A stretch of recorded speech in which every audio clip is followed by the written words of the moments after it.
And thanks for joining us on RSTV World News. I am Solomon Nelson Braid. Do you love and care about River State and our peace? Let's build and take her to greater heights. This is a task we must accomplish. You can watch RSTV News live on YouTube at RSTV Online and Facebook at RSTV22PH Online. The attention of the Office of the Secretary to the Government of the Federation has been drawn to the publication and the Sunday Punch on page 6 that reads, Federal Government sets up panel to reconstitute boards of parastatals. The Secretary to the Government of the Federation, Senator Joe Jakume, said there is no truth in the story as published in the Sunday Punch. Neither has government set up any ad hoc committee as alleged to review the resumes of individuals who would fill such board appointments as stated in the said publication. The visit of the two former governors of Kebbi State, Atiku Bagudu, and Jigawa State, Abubakar Badaru, to the office on Friday had nothing to do with such ad hoc committee, rather on the appointment as ministers. The paper also reported inaccurately, quoting the spokesman of the OSGF, and as indicating that 14 agencies were stipulated to have been exempted, whereas the release in question at the time only reviewed the President's approval for two agencies, the National Drug Law Enforcement Agency and the National Agency for Food, Drug Administration and Control. The SGF admonished media personnel to always cross-check information directly from authorized people in its office rather than depending on some social media reports which may be inaccurate.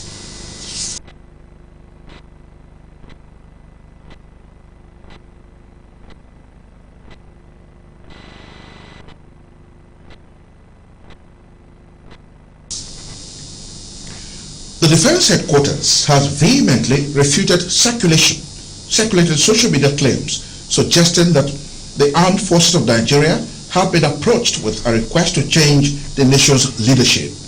In a statement released earlier, the Defense Headquarters emphasized that at no point in time did the Armed Forces of Nigeria receive, entertain, or make any such declaration to any individual or group. The military expressed concerns over the misinformation, attributing it to detractors aiming to destabilize the nation. The statement firmly positioned the AFN's stance on the matter, stressing their unwavering commitment to democracy. They assured the public of their loyalty to President Bola Ahmed Tinubu and reaffirmed its dedication to defending the Constitution of the Federal Republic of Nigeria. The Defense Headquarters warned those propagating such misleading narratives to cease immediately or face legal consequences, cautioning that the military, in collaboration with other security agencies, is actively monitoring and will act against any such threats to nation's stability. Brigadier General Tuko Gusau, Director of Defense Information, signed off on the statement, urging Nigerians to unify in their commitment to bolstering the nation's democracy. Away from that, the National Judicial Council has dismissed a letter that purportedly claimed it had surrendered its statutory powers and functions on judges' appointments and promotions to state governors. In a letter addressed to the Chief Judge of Kebbi State and purportedly signed by the Chief Justice of Nigeria, Justice Olukayode Ariwola, the NJC said it did not emanate from the Council or the CJN, who is the chairman of the Council. The CJN's Director of Information, Soji Oye, said there was no iota of truth in the fake letter. He urged the citizens to discountenance the letter and its content. Oye said the matter had been reported to security operatives for investigation.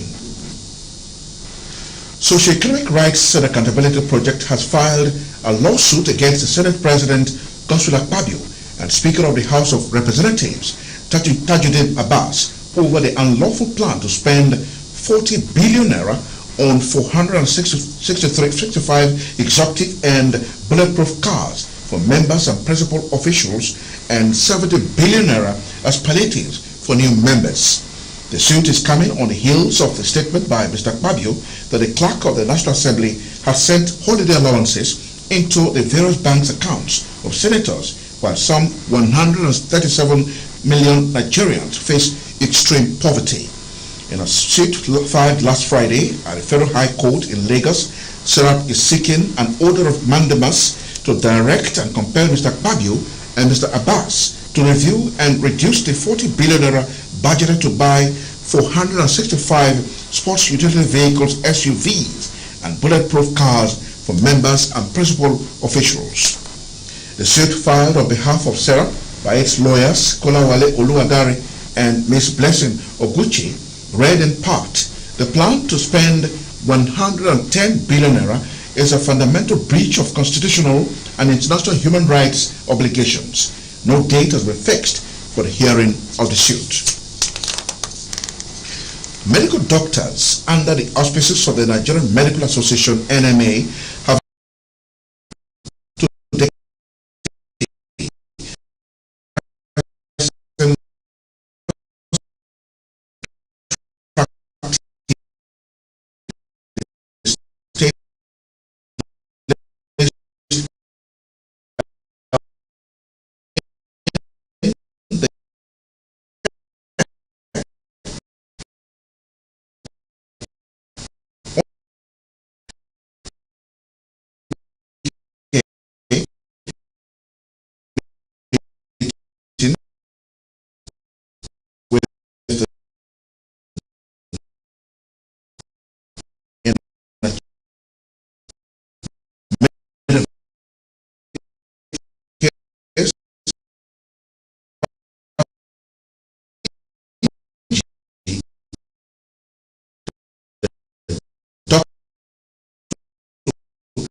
sector, native doctors will soon start running our hospitals. The neglect of the health sector is already leading to the proliferation of quacks who are now brazenly parading themselves as doctors and even conducting graduations to induct their apprentices to the medical professions.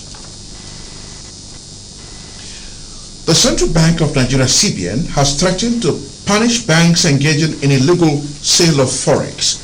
Acting Governor of the CBN, Fola Shonubi, who disclosed this during a lecture in Abuja, emphasized the importance of taking steps to restrict illegal remittances and channel them to via appropriate means to maximize economic growth. Shonubu announced the formation of a commission to pay unscheduled visits to banks accused of unlawfully selling dollars. Despite efforts to induce individuals to engage in formal market transactions by granting a $5 refund, he said that the technique has been ineffective, prompting the $5 rebate to be discontinued. The CBN boss acknowledged that the usefulness of incentives in attracting people to the formal market. Commandant of the National Institute of Security Studies, Ayodele Adeleke, emphasized the relevance of the lecture series in extending the country's awareness on security concerns, adding that the series was one of the tactics embedded in the mode of the 10-month course to promote and give a focal point of the program.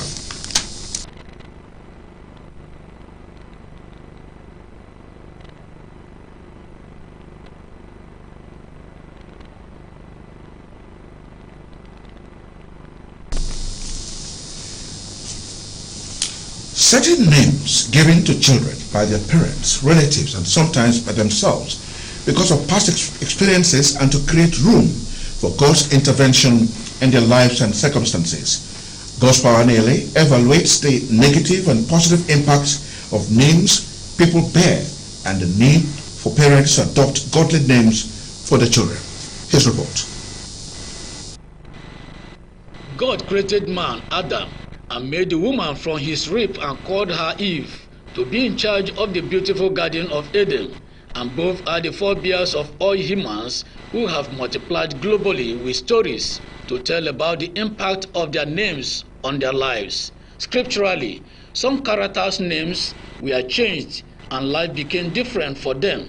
Examples of such were Abram, who was named Abraham. Saul became Paul, and Jacob was changed to Israel. On the other hand, some characters like Isaac, Jabez, and Benoni were given names according to the circumstances surrounding their birth, as recorded in Genesis chapter 17 verse 19, 1 Chronicles chapter 4 verse 9 to 10, and Genesis 35 verse 18. In the present day, individuals change their names, swearing affidavits to put a seal to it because of what they had gone through as a result of the names they bore. Respondents, including ministers of God, have something to take home. Names affect people. So when we are considering giving our children name, even what we have, even our pets, when we consider giving them names, we should put into consideration. The name he bear will also go a long way to tell us how he will behave. Nobody will want to call his son Lucifer. We can see that name has effect on the life of an individual. Like when the wife of Nabal told David, you know that my husband, his name is Nabal, talking about foolishness, so he will act in line with his name. So name, to an extent, influences an individual. I was bearing Linda, and I found out that Linda, the meaning of Linda means pretty serpent. And then, whenever I sleep, I used to have a particular bad dream. And when I asked questions, I found out that the name is affecting me. I had to change it to Lillian. And the meaning of Lillian is the oath of God. And since then, I changed the name. I've never experienced such bad dreams again. And my native name is Tamuna Priye, which is also God's gift. And whenever I speak, whenever I'm in any challenge, and I tell myself I am God's gift to mankind, I am God's gift to the world. It opens way. I also know a friend whose name is Ijeoma. That name works wonders for her. Are there negative influences associated with the bearing of certain names? Senior Pastor Stephen Amadi and Pastor Prince Thompson provide the answers. Our forefathers, if they have enmity with their friends or anybody, they will use their child, naming their child as a way of attacking the person. And to an extent, that name is like a load that the child is carrying an enmity that the child don't even know. When you want to give your child a name, give your child a name that will project goodness, that will also honor God. My relatives can give names to my child or to any child in the family because of the relationship. It is important that the father of the child or the parents of the child, especially the father, who understand the importance of name, call them to order. It's not that what you did is wrong, but for the purpose of the destiny of this child, we are trying to secure the destiny of this child through the name. This name you gave is good, but the meaning is not okay. Parents and relatives are advised to stop the habit of giving children names that could shut doors of favor and breakthroughs, no matter their cultural inclinations. God's Power Anele, RSTV News. Do you love and care about River State and our peace? Let's build and take her to greater heights. This is a task we must accomplish. You can watch RSTV News live on YouTube at RSTV Online and Facebook at RSTV 22PH online. Ahead of the news, Iranian parliament votes to review controversial hijab law behind closed doors. And in sports, Nigeria's The Tigress begin chase for another Olympic outing tomorrow in Lagos. Details when we return.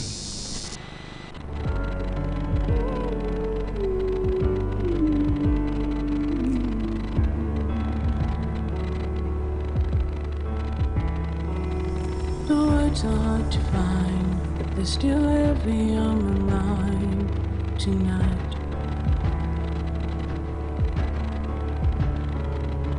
The pain is deep inside, but I still want to hide. Happy birthday!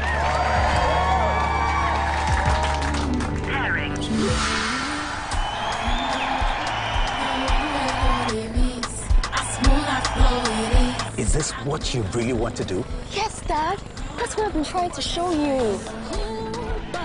Fight for your dreams the advanced way with Glow LTE Advanced, the power of 3 data networks in one. Get a Glow SIM or dial *301#.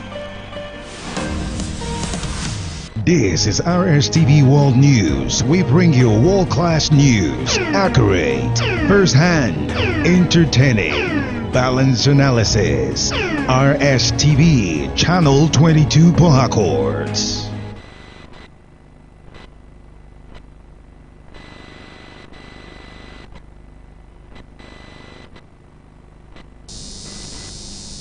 You're welcome back. Nigeria Republic coup leader General Abdurrahmane Tiani has agreed to dialogue with the Economic Community of West African States (ECOWAS) after his meeting with Nigerian Islamic scholars led by the national leader of Jama'atu Islatil Bida wa Ikamatus Sunnah, Sheikh Abdullahi Bala Lau in Nigeria Republic.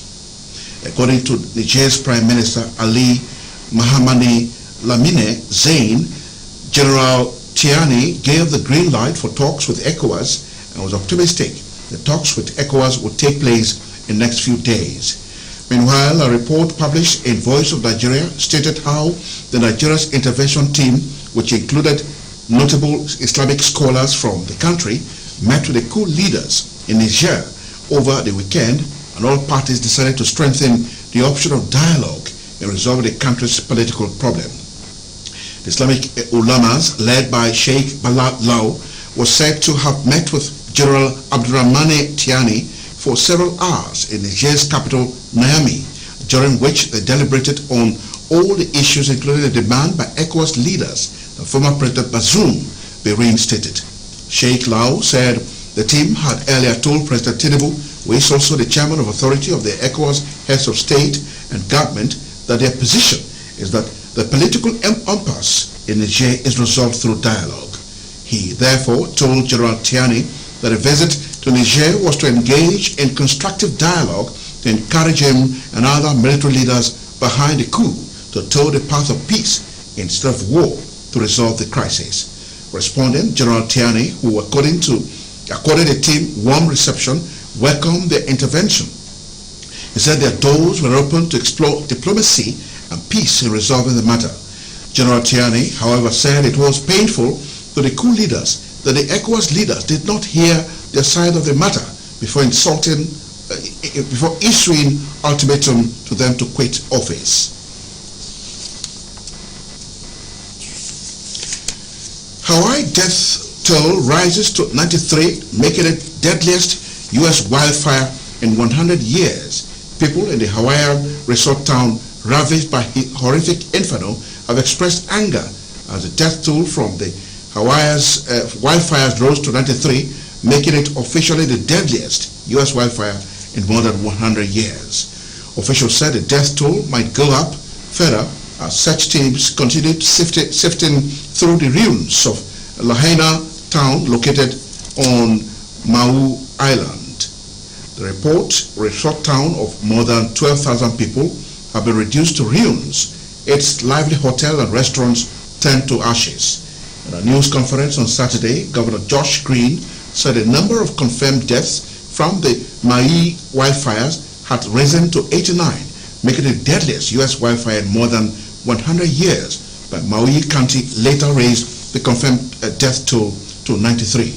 The latest figure exceeded the 85 people who perished in a 2018 fire in the town of Paradise, California, and was the highest death toll from a wildfire since 1918, when the Cloquet fire in Minnesota and Wisconsin killed 443 people. Maui Police Chief John Pelletier said only a fraction of the disaster zone have been searched, and only 2 of the victims could be identified because they were burned badly. He added that cadaver dogs trained to detect bodies and covered only 3% of the search area. Iranian MPs have voted to review a controversial hijab law behind closed doors, meaning it is likely that there will be no public debate on the matter. The Hijab and Chastity Bill will impose a raft of new punishments on women who fail to wear their headscarf. The law was drafted in response to months of mass protest triggered by the death in custody of a woman who was accused of not wearing her hijab correctly. Now, Parliament will be able to approve a 3 to 5 year trial of the bill. Iran's Council of Guardians, the country's most powerful legislative body, will first have to approve this. The report added that once the trial begins, MPs will then be able to change the legislation, ultimately making it a permanent law. A Russian warship fired warning shots at a cargo ship heading for the port of Izmail in southern Ukraine. The Russian Defense Ministry said on Sunday that the incident comes after the collapse of a deal that ensured exports of Ukrainian grain could continue. According to Moscow, the captain of the Palau-flagged vessel, the Suku Okan, had not responded to an order to stop an inspection concerning the transport of prohibited goods. A helicopter with Russian military personnel on board then took off to inspect the ship, which was allowed to continue its journey to the Ukrainian port. The news of the encounter comes just as Ukraine begins registering ships willing to use a safe humanitarian corridor it is trying to establish in the Black Sea with a view to allowing trapped cargo ships to finally set sail. Provisionally planned for the same day as this October's election, the referendum in Poland is a poke in the eye to another EU-wide policy as Warsaw and Brussels clash over Poland's alleged democratic erosion. Its ruling party wants to ask voters in a referendum whether they support accepting thousands of illegal immigrants from the Middle East and Africa as part of our European Union relocation plan. The Prime Minister said Sunday as his Conservative Party seeks to stave off a challenge from the political opposition. Prime Minister Mateusz Morawiecki announced a referendum question in a new video published on social media. It indicated that his party, Law and Justice, is seeking to use migration in its general election campaign, a tactic that helped it take power in 2015. The government has previously said it wants to hold the referendum alongside the fall parliamentary election, which is scheduled for 15 October. And in other sports, Nigeria's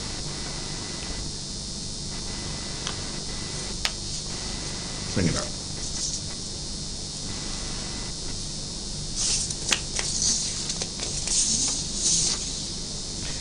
In another sports, Nigeria's senior men's basket team, the Tigers, will begin a chase for another Olympic Games outing tomorrow at the FIBA pre-qualifying championship, which holds at the Eco Hotel Convention Center, Lagos. The competition, which will also feature Cote d'Ivoire, Senegal, Mali, Uganda, Congo, DR, Cameroon, and Guinea, and run till 20 August. The Tigers, who have been in a training camp ahead of the championship, said in a statement that they are 100% prepared to fight for the Olympics ticket as host. Nigeria is grouped in Group A alongside Senegal, Mali, and Uganda, while Cameroon, Tunisia, Guinea, and Congo are in Group B.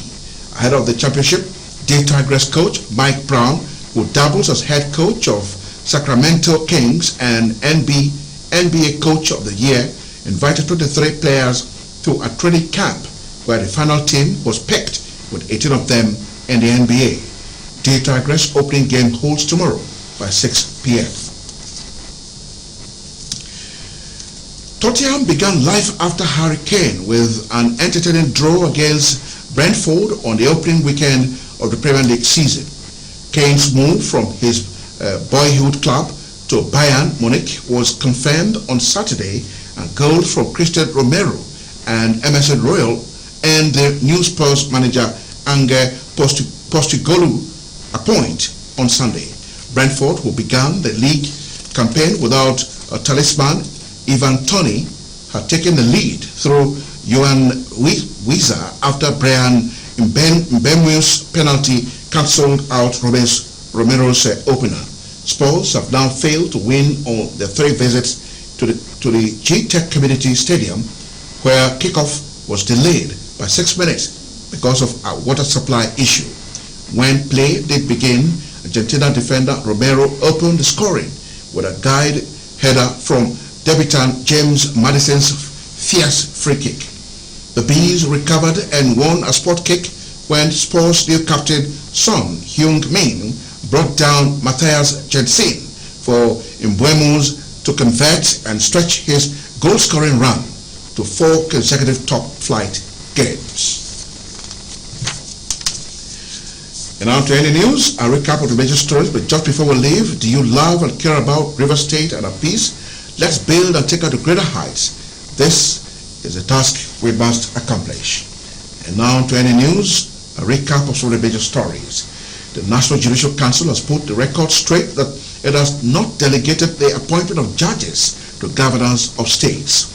The Socio-Economic Rights and Accountability Project, SERAP, has filed a lawsuit against Senate President Godswill Akpabio and the Speaker of the House of Representatives, Tajuddin Abbas, demanding explanations over plans to purchase SUVs and give a 70 billion naira palliative sum to new members when more than 135 Nigerians wallop in abject poverty. We had informed you that the armed forces of Nigeria had debunked speculations that it was approached with a request to change the country's leadership and assure the public of its loyalty to President Bola Ahmed Tinubu's administration. That's about what we have for you tonight. Well, thank you so much for being a part of it. My name is Solomon Nelson Braid. Good night.